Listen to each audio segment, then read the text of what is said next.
Hi everyone, it's really important that I make this video. So important that I decided to write out what I'm going to say and just read it out loud so I don't forget any points. Plus, many people have pointed out that it's much easier to understand me when I'm reading rather than when I'm improvising a presentation. And it's really important for this video that as many people understand me as possible. The title is not clickbait. I've been wanting to make this video for a while now, but always put it off because, hey, it's scary. It's scary to admit your mistakes, but it's crucial. I feel I have to make it because many of you have been asking me why I'm typing certain celebrities as such and such type when years ago Alex and I typed them another type. I'll just come out and say it, that's because we typed them wrong in the past. We didn't type every celebrity we featured wrong, but we typed a good number of them wrong. I wouldn't be surprised if it was 30 to 50%. Okay, now here's the outrage. So if we typed quite a few celebrities wrong, it's probable that we also typed quite a few of our clients wrong. I'm sorry. I'll discuss how I plan to make it up to you guys towards the end of this video, but it's crucial that you watch the whole video. My claim here is that now, or rather starting from around December of 2018 or so, my typing accuracy shot way up. Again, that's December of 2018, not 2019, so I've had just over a year of pretty solid typing. In this video, I obviously have to explain why the typings prior to then were less accurate, what changes I made, and why the typings now are much more accurate. I'd say over 95% accuracy. I'm not going to delude you guys and say now I'm suddenly always accurate. No subjective being is 100% accurate. We all make mistakes. The system itself, my system of the subconscious cues, has objective metrics, but the typologist, being me, is still a subjective being. So just to give you a stupid example, it's still possible for a skilled mathematician to make a math mistake. So it's always possible for me to make a mistake reading the cues. Alright, so with that out of the way, why has my accuracy shot up from around 60% to over 95%? To answer that question, I must paint a picture of our old process. So I'm going to call the stuff before December 2018 the old process and anything after that the new process. Obviously, all these changes didn't happen overnight. But December is just a month I chose because at that point in time, enough changes crystallized for it to matter. Okay, old process. Alex and I would receive emails from people who wanted to be typed. We would manually send out the questions and manually receive payment. The clients would record themselves answering the questions and send that video to us. We would watch the videos separately, type the people, and confer to see each other's results. So far, so good, but there are actually a lot of things that went wrong during this process. Number one, we only asked 5 questions to each client. Furthermore, the questions themselves weren't challenging at all. Almost all of them were questions about the client themselves. For example, what are you passionate about and what have you taken away from MBTI? This is in contrast to having questions that might be more challenging, like questions that involve creativity or problem solving or using one's imagination. Anyway, the videos we got from the clients were generally between 5 to 15 minutes long. 15 minutes is still okay, but it shocks me that we were cocky enough to type someone based on a 5-minute video. In theory, 5 minutes is still okay, but the thing that really screwed us over are the questions themselves. We didn't know it back then, but a lot of subconscious cues can't fully come out unless people are actually using their cognitive processes. So say a person has an E, extroverted intuition, and we're expecting that person to show some NE subconscious cues. Well, that person often doesn't show it or doesn't show it fully unless they're actually using an E. So they'd show it more clearly if they were answering a question that forces them to use their imagination rather than a generic question about their passions. In theory, this is actually still okay. We should be able to catch even a subtle display of a cue, but the thing is we didn't have enough experience, especially with videos of dubious quality. So let me move on to number 2, experience. We looked at a few high-definition videos of celebrities and thought that we could type, even though we had so little experience. We had no idea that certain eye movements are going to look like other eye movements in lower resolution, or if the video rate is a little wonky. Often we knew a really crappy video made typing harder, but we didn't know what to do about it. Also, it's not just about video quality. Experience spans all areas. Just because we develop some definitions of the subconscious cues doesn't mean that we can recognize them in real life. Looking back, a lot of the cues were actually very crudely defined. We got the general thing down, but we were too new to really understand nuances and confounding factors. We didn't know that sometimes judger body language can look like perceiver body language, for example, for a variety of reasons, and we had no idea what those reasons were. I mentioned our manual purchasing process because that probably contributed to having few clients in general. So basically, we were gaining experience very slowly. Often we would go several days without looking at another client. Look, when you don't use something, you start to lose it. What I'm trying to say is that once we're looking at our third client, we already mostly forgot what our first client looked like. It didn't help that we never saved any client videos. It just didn't occur to us. Alright, moving on to number 3, and this is the one I'm most ashamed of, overconfidence.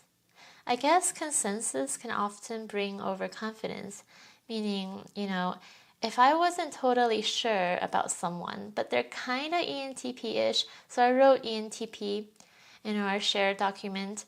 Meanwhile, Alex isn't totally sure either, but was leaning ENTP. We both see that the other person wrote down ENTP, so suddenly we went from unsure to totally sure. If the client maybe says, well, I don't know about that, I don't relate to ENTP, both of us would say, oh no, we're sure you're ENTP. And obviously that level of confidence was not justified. Our huge mistake was assuming that the subconscious cues are easy.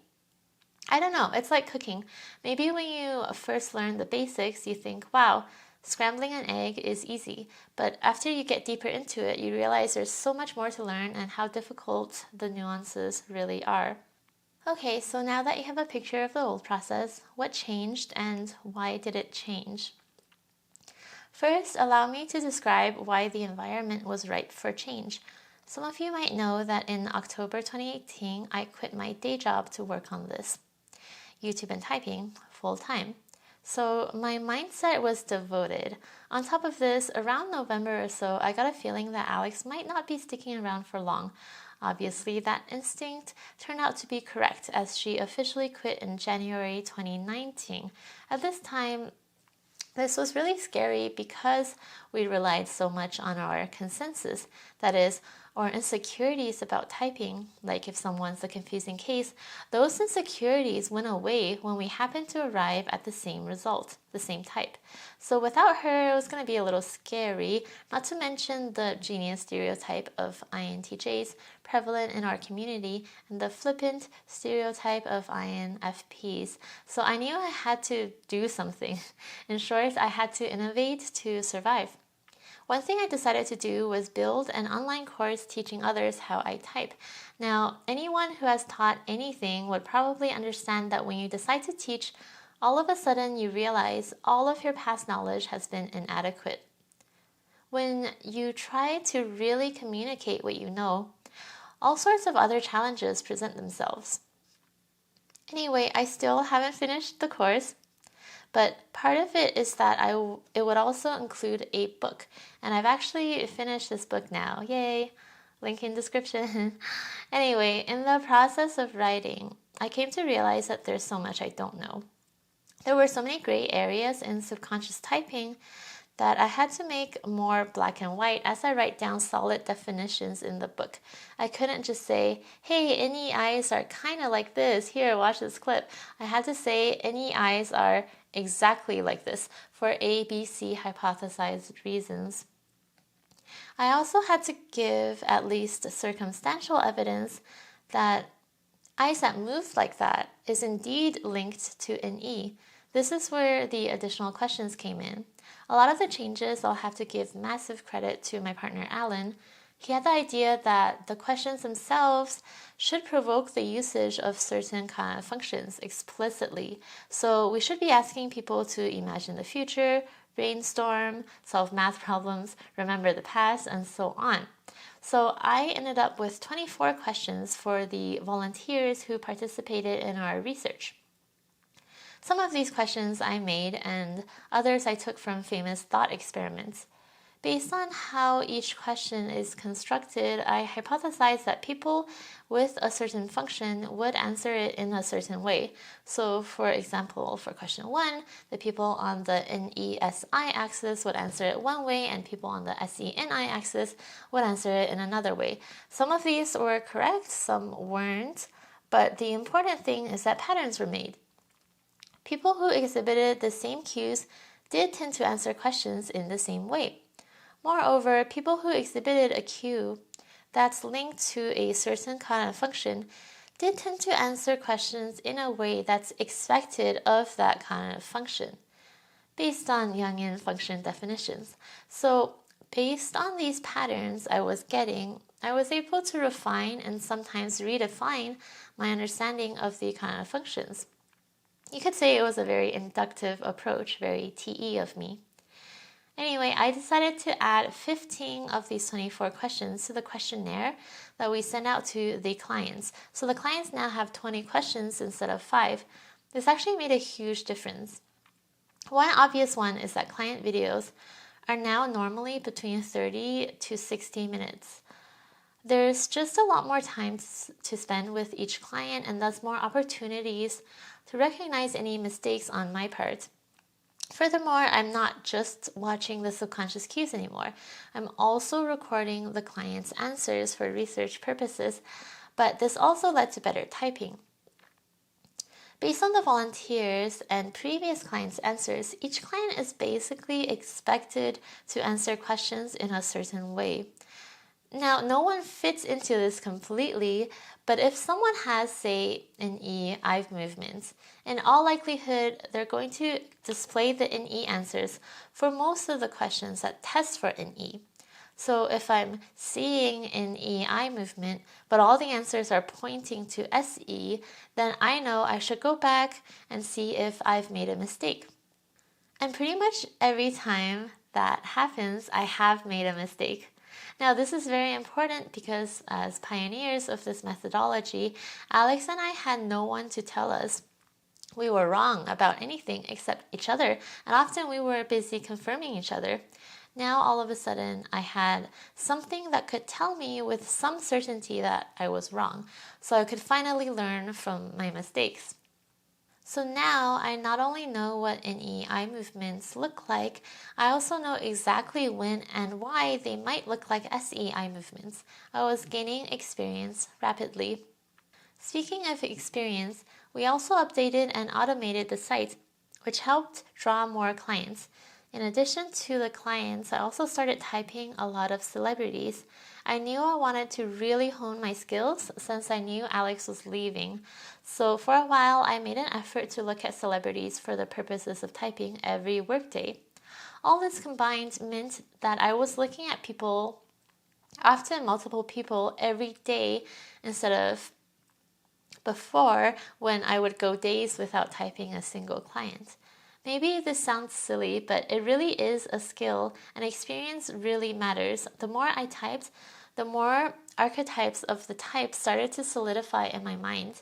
Not stereotypical archetypes, but just the overall picture of how a person presents based on the summation and combination of their subconscious cues that started to become more clear.